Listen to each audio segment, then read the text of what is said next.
este privilegio. Como vemos, este amante de la sabiduría que era Aristóteles hace este acto también de humildad, el cual reconoce que por un lado la sabiduría parece contener algo muy extraño, es un anhelo, un deseo que está muy profundo dentro del hombre, pero parece al mismo tiempo imposible para el hombre. Santo Tomás, en su comentario a la metafísica de Aristóteles, retoma esta bella afirmación del filósofo y dice que es extraño justamente esto, que parece que al mismo tiempo le corresponde al hombre la sabiduría, al mismo tiempo lo supera. Sin duda, a condición de saber que se trata de una sabiduría toda humana, siempre precaria y muy alejada de la perfección, podemos predicar la sabiduría del hombre.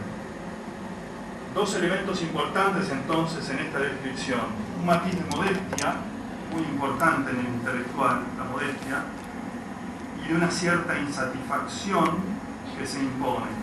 Y por otro lado, el elemento del amor, que es el alma o el resorte de una investigación cuyo término se encuentra en el infinito, es decir, el anhelo de un saber infinito en definitiva. La pregunta a este punto podría ser la siguiente en la perspectiva de los griegos: ¿por qué existe en el hombre este anhelo de un saber infinito o divino que no parece corresponder a sus límites naturales, tanto respecto de su inteligencia como de su voluntad? Porque cuando Aristóteles dice que la naturaleza del hombre es esclava, citando otro griego, lo que quiere decir es que es difícil la sabiduría para el hombre, tanto por los límites de su inteligencia como por los de su voluntad. Su inteligencia, evidentemente, porque el orden del universo es realmente de una riqueza infinita, y por otro lado en su voluntad, porque bien sabe Aristóteles que el hombre está inclinado muchas veces a una vida hedonista, rastrera. Llega a decir en la política que vivir según la virtud es muy hermoso, pero la mayoría de los hombres prefiere vivir como animales, dice. Es una afirmación muy fuerte, ¿no? Como diciendo, es difícil esta sabiduría porque además significa un compromiso con la verdad que muchas veces los hombres no están dispuestos a realizar. Es decir, que toda vez que, dice Aristóteles, un ente realiza una acción, ello se debe a que con la misma busca algún bien, es decir, alguna perfección que es debida a su naturaleza y que aún no posee. Quiere decir que Aristóteles ve a la sabiduría como un anhelo o una tendencia, una inclinación natural del hombre. Obramos para satisfacer una necesidad que está presente en nuestra naturaleza, ya que nuestra naturaleza es imperfecta y no posee inicialmente todo aquello de lo que es capaz en potencia. Al obrar buscamos la felicidad, la posesión de un bien que nos lleve a un estado de satisfacción perfecta, más allá de lo cual no se necesite nada. Es lo que buscamos todos. Los filósofos antiguos habían comprendido hasta dónde podían, por la razón natural que en el hombre está presente en todo hombre, inclinarse hacia esta sabiduría. Tanto como para Platón como para Aristóteles, lo propio del sabio es el captar el orden divino de las cosas, sobre todo de la misma vida humana, y plasmarlo en la misma vida a través de una vida virtuosa. Es decir, que la sabiduría tiene como dos aspectos. Por un lado, un orden divino que yo tengo que plasmar en mi vida, que tengo que conocer y que luego tengo que plasmar en mi vida. Un orden teorético, tengo que conocer el orden del universo y luego lo tengo que hacer presente por la acción en mi vida. Dice en la Ética Nicómaco Aristóteles: de suerte que es evidente que la sabiduría es la más excelsa de las ciencias, ya que el sabio no solo debe conocer lo que se sigue de los principios, sino también poseer la verdad sobre los principios mismos. De manera que la sabiduría será intelecto y ciencia, una especie de ciencia capital de los objetos más nobles o más honorables. Sería absurdo considerar la política o la prudencia como la más excelente de las virtudes si el hombre no fuera lo mejor del universo. ¿Qué quiere decir aquí Aristóteles? Lo que quiere decir es que las diversas ciencias, como la medicina, la arquitectura, la física, buscan conocer el origen o la causa de diversas realidades que componen el universo.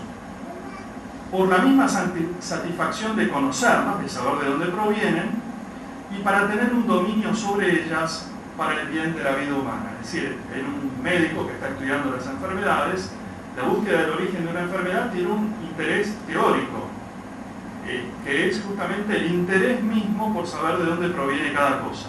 Pero además tiene un interés práctico, que es curarme de la enfermedad. Si yo conozco la causa y a esa causa la puedo evitar o la puedo suprimir, voy a evitar la enfermedad. Pero, ¿de qué le valdría, dice Aristóteles, todo ello al hombre, todas estas causas que conoce, si no alcanzar el conocimiento de las realidades que él llama más honorables o nobles, es decir, las realidades divinas, que son la causa o razón de ser de todas las demás, y del hombre, que es el más noble de los seres de este mundo? Es como si se dijera a sí mismo: ¿de qué le sirve al hombre conocer y dominar toda la naturaleza material si no sabe por qué existe y qué sentido tiene su vida? Y para ello está la búsqueda de la sabiduría, tanto en el orden teórico como en el orden práctico. Sin sabiduría el hombre se perdería en la inmediatez de una vida hedonista sin sentido, en una permanente insatisfacción espiritual, ya que lo propio de un ser racional es el saber el porqué de su existencia y el conducir libremente la misma hacia aquel bien que lo puede saciar plenamente, volviéndolo así feliz. En este sentido, Aristóteles se refiere a la sabiduría en dos dimensiones, decíamos. La primera corresponde a lo que nosotros llamaríamos hoy la dimensión teórica o teorética del intelecto, y a ella corresponde una virtud que él llama sofía o sabiduría propiamente dicha, que le muestra al hombre la verdad, es decir, el orden de todo el universo, para jerarquizar. Y para comprender que todo ese orden viene de una inteligencia, el gozo de conocer que detrás de la realidad que yo estoy experimentando hay una inteligencia, hay un plan ordenador. La segunda corresponde a lo que nosotros llamaríamos hoy dimensión práctica del intelecto, y a ella le corresponde la virtud de la frónesis, que nosotros llamamos prudencia, y es aquella virtud del intelecto que sabe disponer todos los medios convenientes para alcanzar aquel verdadero fin último del hombre que ha sido mostrado por la sofía o sabiduría. Esta sabiduría para Aristóteles, por lo tanto, consiste en saber cuál es el orden y en dirigir correctamente la vida del hombre hacia su verdadero fin.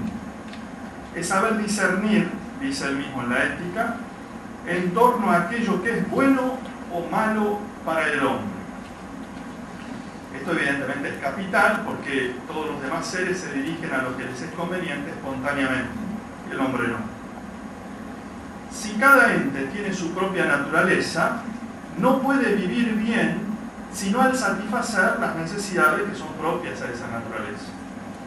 Pero el hombre, al ser un ser racional, consciente de su propia existencia y libre en cuanto a sus elecciones, no puede por lo tanto vivir bien y llegar a la felicidad sino conociendo el origen de su existencia, el fin al que debe tender la misma y los medios que lo conducirán a alcanzar dicha plenitud.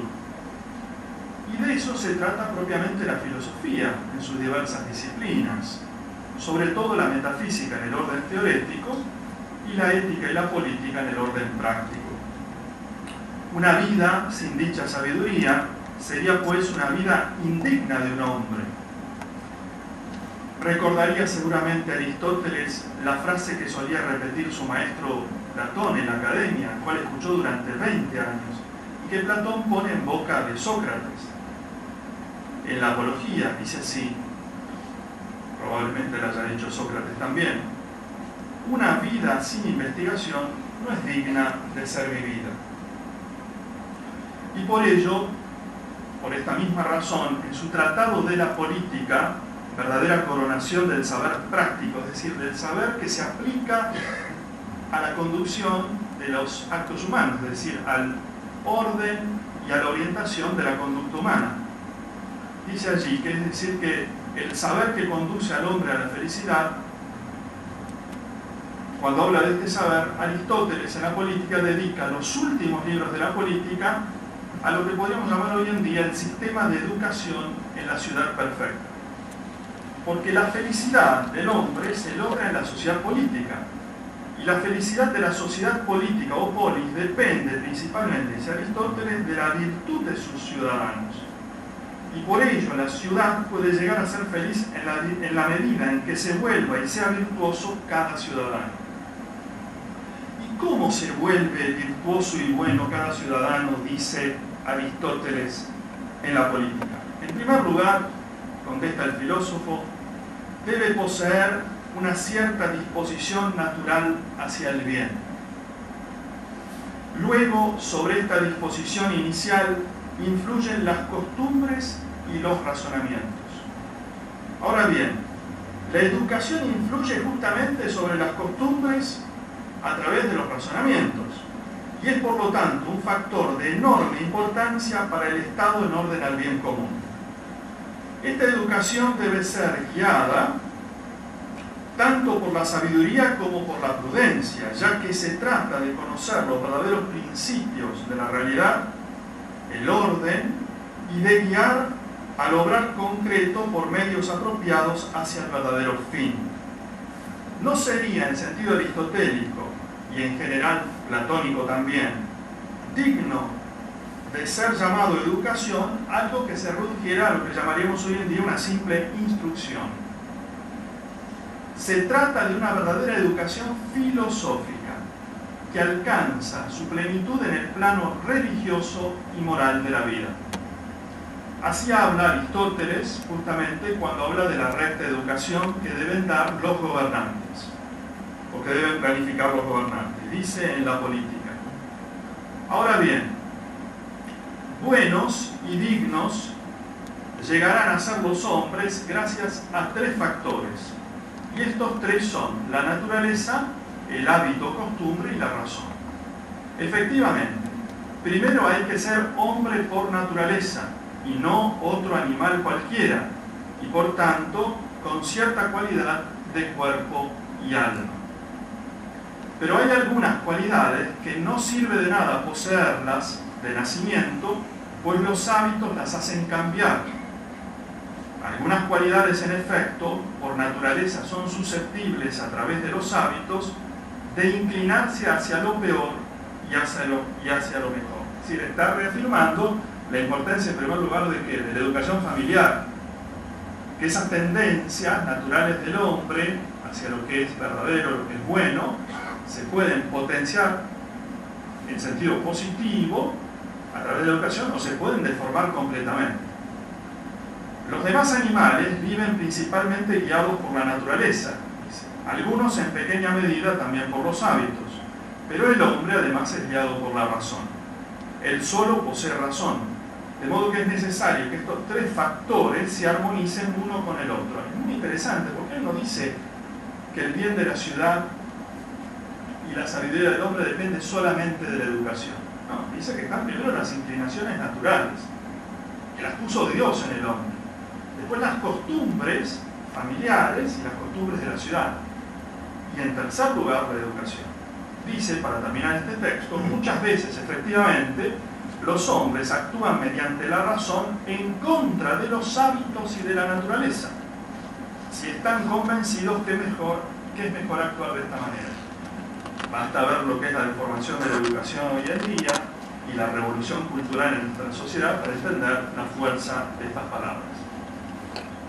Esto es lo que estos sabios o amantes de la sabiduría del paganismo podían decirnos sobre la sabiduría teórica y práctica que debe guiar la vida del hombre y sobre la importancia que tiene la familia y la escuela si están impregnadas de verdadera sabiduría. Solo es posible el bien si tiene un fundamento en la verdad de los principios y en la verdad de los medios por las virtudes éticas. Ciertamente, los pensadores cristianos tenían mucho más que decir sobre esta sabiduría que los paganos, ya que sin negar lo que la razón puede conocer y lo que la voluntad natural puede amar rectamente, beberán en otra fuente muy superior, la de la sabiduría del Dios encarnado, que entra en la historia del hombre. Sin embargo, los pensadores cristianos no despreciaron esta sabiduría natural de los paganos, la consideraron valiosa, porque el mismo Dios Redentor es el Dios Creador. Dice Santo Tomás en la Suma contra Gentiles: entre las cualidades que los hombres conciben en el sabio, en el que tiene sabiduría, señala el filósofo Aristóteles que es propio del sabio el ordenar. Mas la norma del orden y gobierno de cuanto se ordena un fin se debe tomar del mismo fin. Y si me propongo un fin, todo lo que yo hago tiene que tener como principio justamente alcanzar ese fin. Porque en tanto una cosa está perfectamente dispuesta en cuanto se ordena convenientemente a su propio fin, pues el fin es el bien de cada cosa. Es decir, cuando yo tengo una inclinación natural, que no es simplemente de espontaneidad, sino según la recta razón natural, porque consigo eso como conveniente a mi naturaleza, eso es lo bueno para mí. ¿Y quién es el autor de este orden?, dice Santo Tomás. Es decir, de esta disposición de cada una de las cosas que componen el universo creado. Y ese orden en el sentido de que muchas cosas diversas tienen una armonía, y todas están hechas las unas para las otras. Y en definitiva, dice Santo Tomás, todas para el hombre, y el hombre para Dios. Y dice Santo Tomás: la diversidad de las cosas proviene, por lo tanto, de una intención principal de la causa primera. Es decir, que lo que está diciendo Santo Tomás es que si uno alcanza a participar de esa sabiduría, ¿qué es lo que está haciendo? Prácticamente está mirando la realidad con los ojos de Dios. Está entendiendo el orden que Dios puso en el universo. El único que tiene ese privilegio, el único que puede participar natural o sobrenaturalmente de esa visión de Dios sobre la creación, es el hombre, dice Santo Tomás. Y es el acto más puro de la inteligencia, porque es una conexión, digamos, con la inteligencia divina, en definitiva. Por lo tanto, no puede haber una verdadera educación sin religión, en el sentido de religarse al plan de Dios sobre la creación. Sin teología, sea esta natural o sobrenatural. Por eso Santo Tomás y San Agustín admiraban tanto a estos paganos que lograron ver este diseño de Dios en la creación, sin la revelación. Si no se conoce a Dios como causa primera, no se puede comprender cabalmente el sentido de su propia existencia y su lugar en el universo. Ciertamente, dijimos, en una perspectiva cristiana, lo que hemos dicho sobre la sabiduría y sobre la educación en la sabiduría es demasiado poco. Pero ello no quita que aún a tientas estos sabios paganos no cayeron en la tentación de hacer del hombre la medida de todas las cosas, sino que con verdad proclamaron el orden divino del universo y a Dios como medida de todas las cosas y verdadero fin del hombre, lo que no es poco. De hecho, ustedes saben, los sofistas, que eran los grandes relativistas del mundo antiguo, decían que cada individuo era la medida de todas las cosas, lo mismo que dicen los relativistas de hoy. Y explícitamente Platón les responde: no, Dios es la medida de todas las cosas. Es una afirmación profundamente humilde, modesta y religiosa. ¿Por qué? Y voy terminando. ¿Por qué la divina providencia dispuso esta búsqueda de la sabiduría limitada a la razón natural, si había de venir al mundo aquel a quien San Juan llama el Logos, la sabiduría encarnada del Padre? Si va a venir lo más perfecto, ¿para qué ponerlo imperfecto, diríamos nosotros? Las razones son muchas y los sabios cristianos han escrito mucho sobre ello, han abundado. Pero me parece que para nuestra época se puede añadir una razón divina de conveniencia a esta sabiduría pagana. Cuando como católicos defendemos lo que llamamos el orden natural,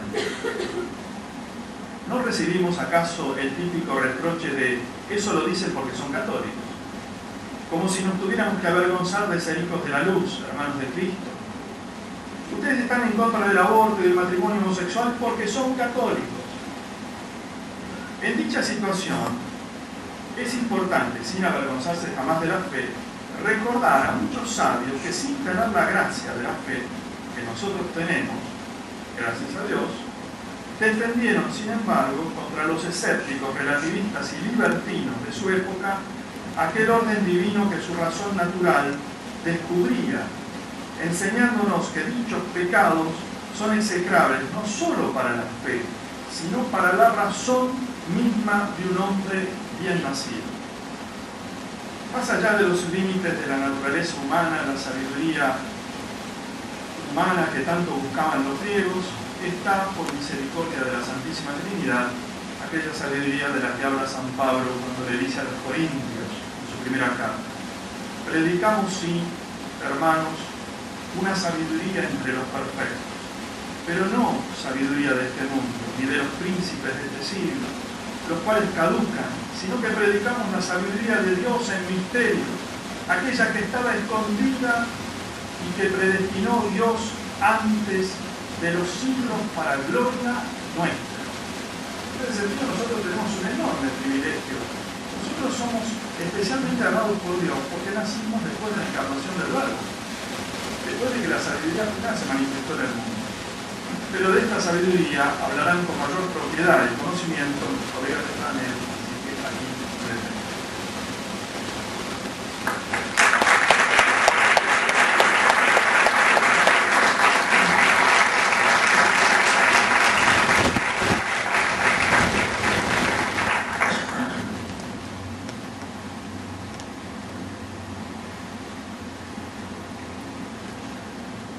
Suele haber un error frecuente en la valoración de la poesía y de los poetas. Por lo general se considera a la poesía y a los poetas que la hacen como sinónimos de versificación, de versificadores, de rima o de rimadores. Y se suele tomar al poeta como aquel que tiene la habilidad o el arte para enhebrar versos bien medidos, bien notados, bien musicalizados. Pero todo esto, si bien tiene su importancia, y vaya si la tiene, no hace la esencia de la poesía. Debemos averiguar cuál es la esencia de lo poético y saber por qué entonces hablamos de la sabiduría de los poetas y por qué entonces, como conclusión, decimos que esta sabiduría de los poetas no puede ser desaprovechada en la vida escolar, en el acto educativo o simplemente en la actividad pedagógica. Hagamos pues una primera reflexión para descubrir la naturaleza de lo poético. Aristóteles dice que la poesía es mediadora entre el hombre y el mito. Pero lo primero que aclara Aristóteles, y sin lo cual no se entiende esta primera aproximación al tema, es que el mito no es sinónimo de mentira o de ficción interesada o de fraude. El mito es una hierofanía, esto es una manifestación de lo sagrado. E incluso el mito es una teofanía, una manifestación de lo divino. Por eso Aristóteles va aprendiendo a lo largo de su vida a valorar al mito en esta dimensión que el mito tiene y que lo acerca más a lo teológico que a lo filosófico. En la metafísica, Aristóteles dice que el mito está compuesto de cosas que admiran. Y en el fragmento 668 de una de las cartas de Aristóteles, dice de esta gira: cuanto más solitario y aislado estoy, tanto más he llegado a amar a los mitos. ¿Qué era entonces la poesía en esta perspectiva aristotélica? Era la mediadora entre el hombre presente y el pasado mítico, así entendido como expresión de lo hierofánico y de lo teofánico. Por la poesía, así entendida, el hombre podía regresar a los tiempos áureos, podía religarse con los antiguos paradigmas de la estirpe, podía reanudar los lazos con el origen tantas veces extraviado y podía en suma articular el hoy con el mejor ayer, para que contemplando ese mejor ayer, podía comunicar una verdadera sabiduría. El poeta, en consecuencia, era un vigilante. ¿Qué era lo que el poeta vigilaba con fidelidad y con lealtad? Pues precisamente aquella preteridad normativa, aquel pasado que era expresión hierofánica y teofánica. Lo que el poeta, así entendido, venía a develar, no era algo propio. Tampoco le importaba al poeta verdadero que fuese algo propio, sino algo legado, algo comunicado, algo transmitido, la tradición. Tampoco le importaba al poeta, y en esto distinguirán al verdadero del falso, la originalidad, sino el regreso al origen. Y en tal sentido, exclusivamente en tal sentido, podían los poetas querer ser originales. Originales era mantenerse fiel al origen. Una segunda reflexión para ir profundizando esta descripción, este retrato de la naturaleza de lo poético, también hemos de hacerla de la mano de Aristóteles. Aristóteles dice que la poesía es mimesis, es decir, es imitación. Pero la imitación aquí mencionada también necesita una aclaración, como previamente aclaramos el significado de la palabra mito. La imitación no es sinónimo de copia servil, o de naturalismo estético, o de reproducción material de la fisonomía de una cosa, de la fisonomía externa de una cosa, de la configuración exterior. No. La mímesis es el descubrimiento de una significación valiosa. Expresar el sentido de un modelo, unificarlo y universalizarlo, es el acto propio de la mímesis. Pero en este acto propio de la mímesis, por el cual la inteligencia es capaz de descubrir una significación sustantiva, de descubrir ese orden que aludía recién el padre José María, no solamente por este acto la inteligencia puede hacer este descubrimiento, sino que puede comunicarlo, puede transmitirlo. Y al comunicarlo y al transmitirlo puede incluso aspirar algo más, forjar caracteres que, imitando esa significación descubierta, contemplada y comunicada, alcance la plenitud vital. Es decir, caracteres fuertes, caracteres definidos, caracteres normativos, caracteres capaces de admirar esos paradigmas a los que aludíamos antes cuando hablábamos del mito como sinónimo de hierofanía. La causa de esta mímesis, la causa de esta imitación, es intelectual.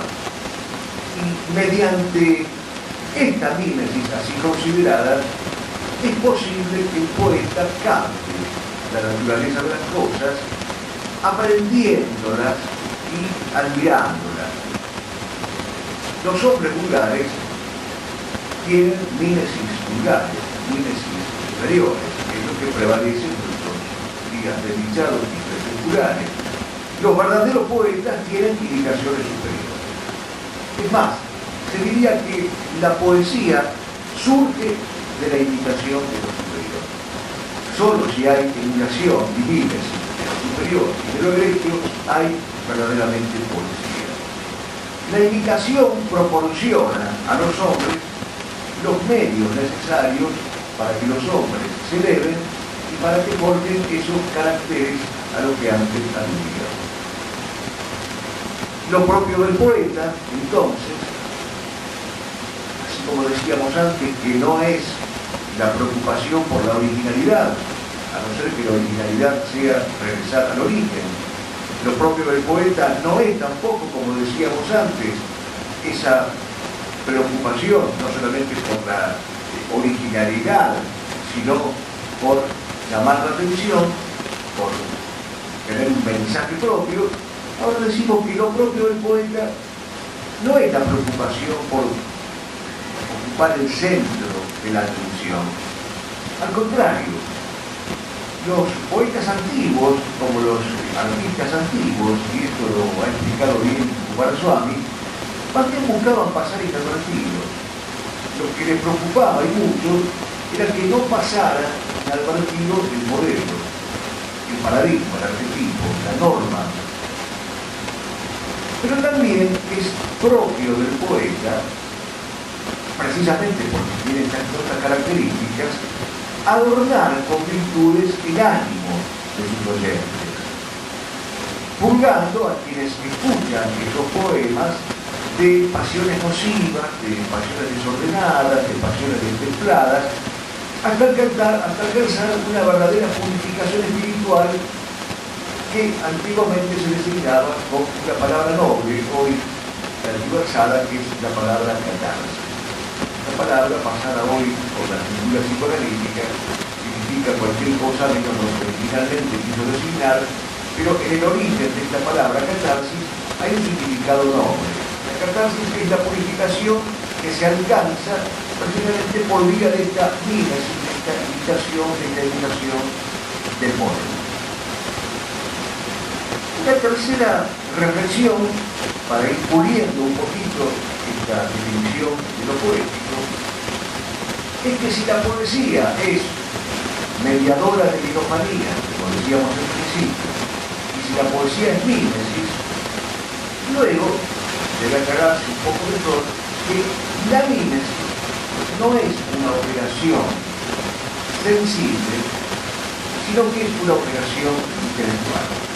Es cierto que los poetas y los artistas en general necesitan de la sensibilidad, todos nosotros necesitamos de la sensibilidad, por algo Dios nos la ha otorgado.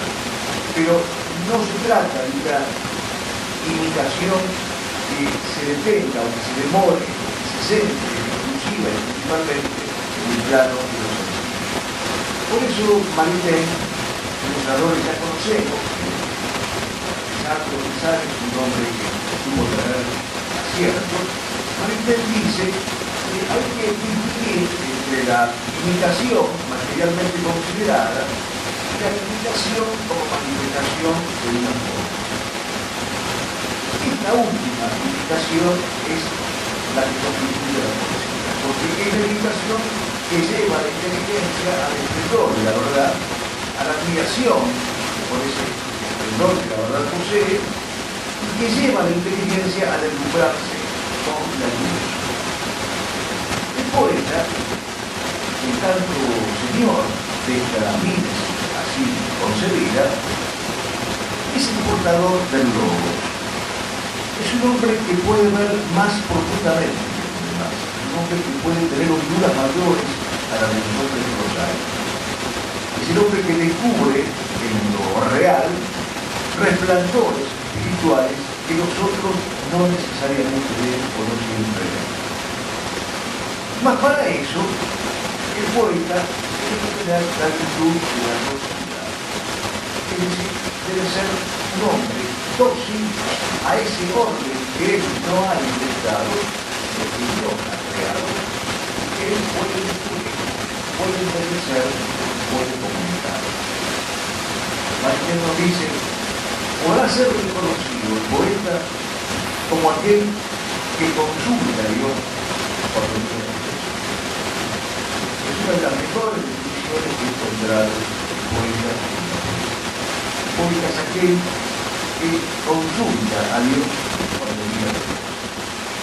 Como ustedes verán, no estamos en el terreno esteticista, sino en el terreno de lo metafísico y de lo teológico.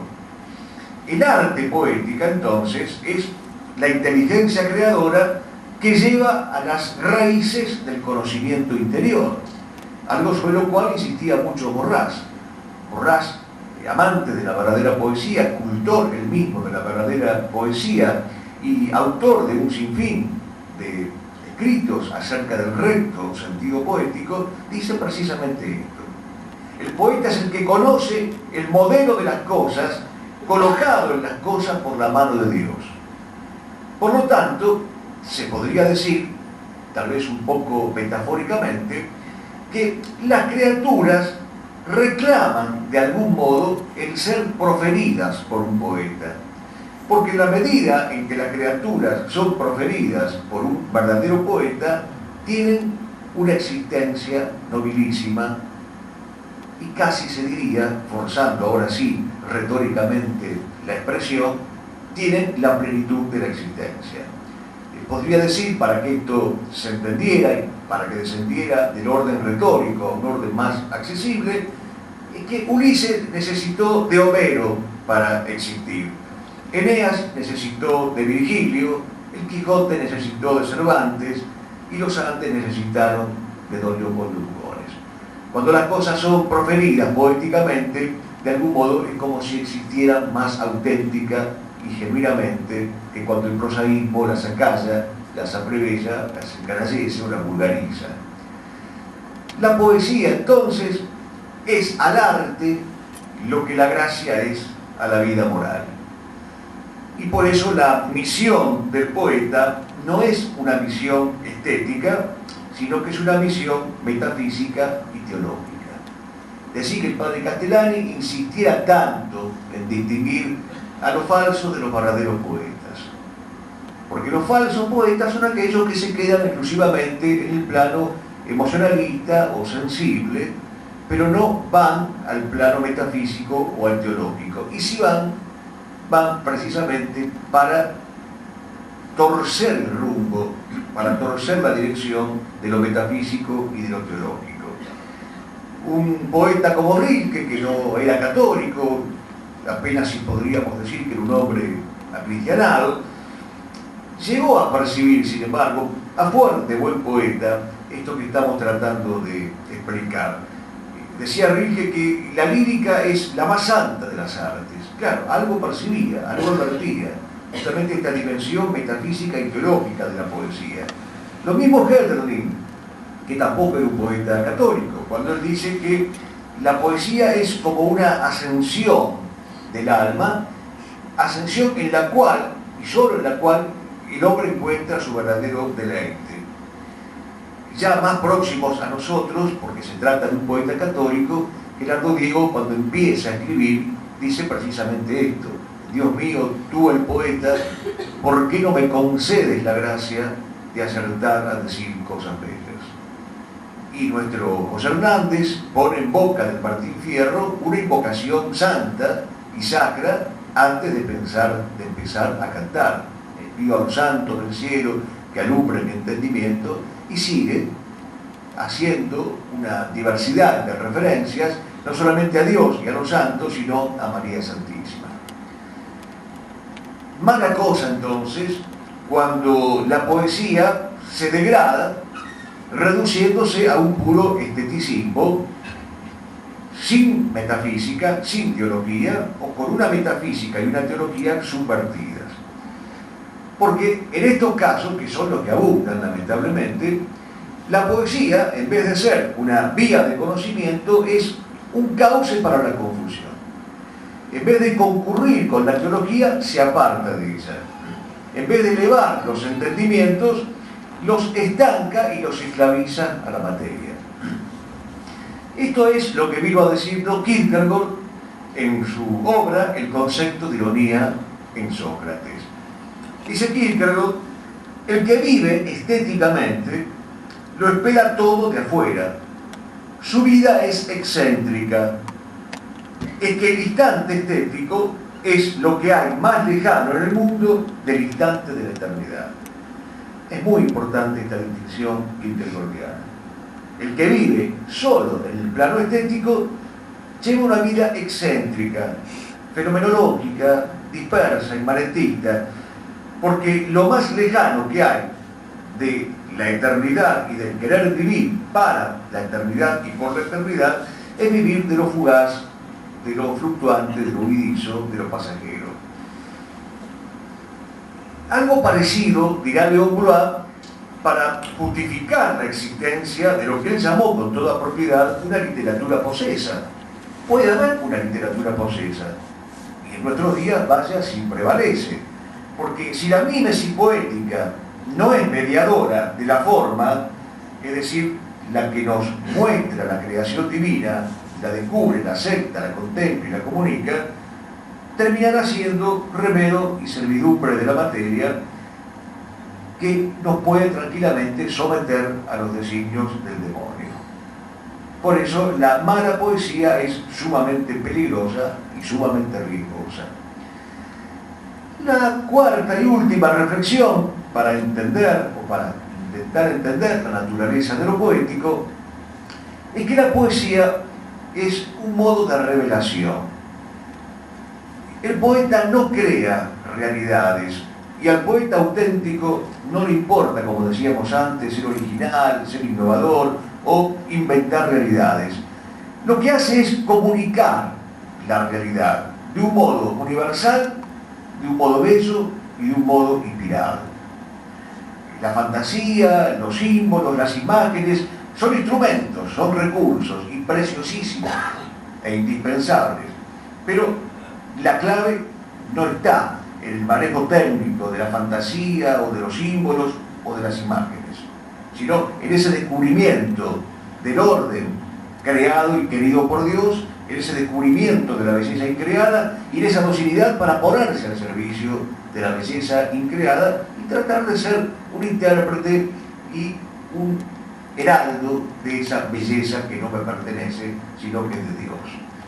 Por eso que hay dos momentos en la obra del poeta, y así los ha distinguido también oportunamente Roque Raúl Aragón, que sabía de este tema. Decía Roque que hay en el poeta como un momento que él llamaba de abandono, cuando descubre, extasiado, fruto de la inspiración y a veces del rapto, y a veces del éxtasis, según si la poesía sea simplemente devota o mística, cuando el poeta se abandona a la belleza increada que acaba de descubrir. Pero hay otro momento, que es un momento de actividad, cuando el poeta hace el esfuerzo por comunicar bellamente lo que ha descubierto. No es un descubrimiento por las causas racionales al modo del descubrimiento filosófico, no es un descubrimiento científico. En el orden intelectual o en el plano intelectual se ha definido muchas veces, y está bien definida así, a la verdad, como la adecuación del intelecto a la cosa. En poesía, la verdad es la adecuación del intelecto a la gracia de la cosa. Entonces el poeta busca la gracia de la cosa. Y si es un verdadero poeta, no puede sino dejar de descubrir al autor de la gracia, que es Dios. La verdadera poesía es, por eso mismo, fuente y expresión de sabiduría. No puede estar ausente en la vida escolar, no puede estar ausente en el ámbito educativo, no puede estar ausente en el horizonte pedagógico. Jordán Abud, en su primer y reciente libro, que no quiero dejar de mencionar y de promover para no faltar a la justicia, que se llama ¿Para qué hablamos los psicólogos?, recuerda que en la antigüedad el poeta, empezando por Homero, era considerado el educador del pueblo. Y efectivamente era así. Pero si le interesa a Jordán llegar a esta conclusión con toda la tradición, es porque primero él ha demostrado que la palabra poética tiene una misión sanante, una misión purificadora, una misión catártica, dirían los griegos, usando rectamente la palabra, tiene una misión reconstitutiva del ser. Entonces, vivir poéticamente, dice Jordán, es saber terminar los días con una plegaria, es querer entonar con los hijos la última canción. Alguien podría preguntarnos, y me anticipo brevemente a la pregunta, ¿cuáles son los poetas que nosotros podríamos frecuentar o recomendar? Pues gracias a Dios son muchísimos y sería objeto de una charla aparte y dada por alguien que conociera verdaderamente el tema. Pero a los efectos prácticos quiero decirles que la Argentina, nuestra patria, ha tenido la gracia de contar con una verdadera legión de buenos poetas y de poetas católicos.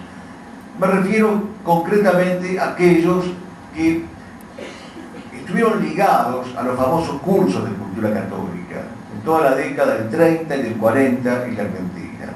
Menciono a Anzoátegui, a Dimas Antuña, a Francisco Luis Bernardes, a Miguel Ángel Echeverri Garay, a Osvaldo Lacedondo, al mismo Jacobo Fisman, Converso, a Alberto Franco, a Rafael Quiquera Sánchez, a Marechal, a Juan Oscar Ponferrada, a Carlos Sanz, a José Soler Darás, a Antonio Vallejo, a Lizardo Cía, y todos estos autores merecerían ser conocidos y deberían ser objeto de nuestro estudio.